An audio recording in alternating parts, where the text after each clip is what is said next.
నా యందు మీరును మీ యందు నా మాటలను నిలిచి ఉండిన ఎడల మీకేది ఇష్టమో అడుగుడి, అది మీకు అనుగ్రహించబడును అని యోహాను సువార్త 15వ అధ్యాయము 7వ వచనము మనకి బోధిస్తుంది. నా యందు మీరు, దేవుని యందు మనము, అదేవిధంగా మన యందు దేవుని యొక్క మాటలు నిలిచి ఉంటే మనము ఏది అడిగినను, మనకి ఏది ఇష్టమో అది అడిగితే దేవుడు మనకు అనుగ్రహిస్తానని వాక్యము బోధిస్తుంది. మన యొక్క ప్రార్థనకు దేవుడు, మన ప్రార్థనకు మన మొరను వినకుండా ఆలకించట్లేదు అంటే దానికి గల కారణం ఏంటి అనేది మనము మొదటిగా తెలుసుకోవాలి. దేవుడు మన ప్రార్థన వినట్లేదు అంటే ఎందుకోసమో వినట్లేదు అనేది తెలుసుకోవాలి. ఇక్కడ దేవుని యందు మనము, మన యందు దేవుని మాటలు నిలిచి ఉంటే దేవుడు మనకు ఏది ఇష్టమో అది అడిగితే దేవుడు అనుగ్రహిస్తానంటున్నాడు. ఒకవేళ మన ప్రార్థన వినట్లేదు అంటే క్రీస్తుతో మనము కట్టబడి లేమని అర్థం. ఇక్కడ క్రీస్తుతో మనము కట్టబడి లేము అని అర్థము. రెండవదిగా చూసినట్లయితే అందుకు ఆయన మీ అల్ప విశ్వాసము చేతనే మీకు ఆవగించేంత విశ్వాసమున్న ఎడల ఈ కొండను చూచి ఇక్కడ నుండి అక్కడికి పొమ్మనగా అది పోవును, మీకు అసాధ్యమైనది ఏదీ ఉండదని నిశ్చయంగా మీతో చెప్పుచున్నానని వారితో చెప్పెను. మనము పెట్టేటువంటి మొరకు సమాధానము రావట్లేదు అంటే, దేవుడు మన ప్రార్థనను అంగీకరించట్లేదు అంటే గల కారణం ఏంటి అంటే అల్ప విశ్వాసము.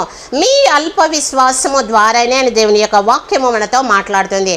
మత్తయి సువార్త 17వ అధ్యాయము 21వ వచనంలో అల్ప విశ్వాసము చేత ఆవగించేంత విశ్వాసం ఉంటే చాలు, కొండని ఇక్కడి నుంచి అక్కడికి పొమ్మంటే పోతుంది అని దేవుని యొక్క వాక్యము మనకి బోధిస్తుంది.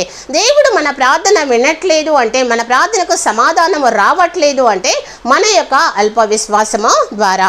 మూడోదిగా చూసినట్లయితే మీ పాపములను ఒకరితో ఒకడు ఒప్పుకొనుడి, మీరు స్వస్థత పొందినట్లు ఒకరి కొరకు ఒకరు ప్రార్థన చేయుడి, నీతిమంతుని విజ్ఞాపన మనపూర్వకమైనదై బహుబలము కలదై ఉండును అని యాకోబు రాసినటువంటి పత్రిక 5వ అధ్యాయము 16వ వచనము మనకి వివరిస్తుంది. మనలో దాచబడినటువంటి పాపము వలన మన పాపముల మనము ఒకరితో ఒకరము ఒప్పుకోవాలి, ఒకరి కొరకు ఒకరము ప్రార్థన చేయాలి. మన యొక్క విజ్ఞాపన మనపూర్వకమైనదై బహుబలము కలదై ఉండవలనని దేవుని వాక్యము మనకి బోధిస్తుంది. మన ప్రార్థన దేవుడు వినాలి అంటే మనము క్రీస్తుతో కట్టబడి ఉండాలి. అల్ప విశ్వాసం అనేది మనకు ఉండకూడదు, మనలో పాపము ఉండకూడదు. అప్పుడు దేవుడు మన ప్రార్థన విని ఆలకించి అంగీకరించి మన ప్రార్థనకు సమాధానము దయచేస్తాడు. ఇట్టి వాక్యము మనందరిలో దేవుడు ఫలింప చేయును గాక. క్రీస్తుతో కట్టబడి విశ్వాసం ద్వారా పాపము ఒప్పుకొని జీవించుదుము గాక. దేవుడి ఇట్టి వాక్యం ద్వారా మనందరినీ బలపరచును గాక. ఆమెన్.